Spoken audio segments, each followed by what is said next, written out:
Contohnya, kue basah adalah kue yang agak basah, tidak terlalu awet.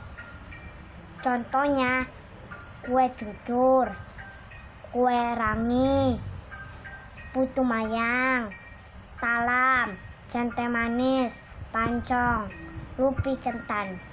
Kue kering adalah kue yang kering.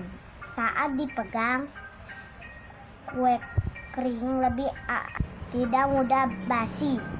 Kue kering adalah kue yang kering.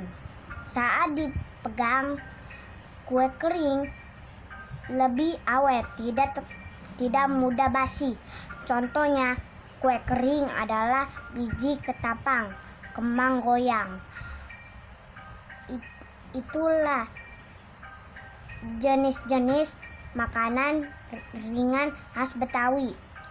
Terima kasih.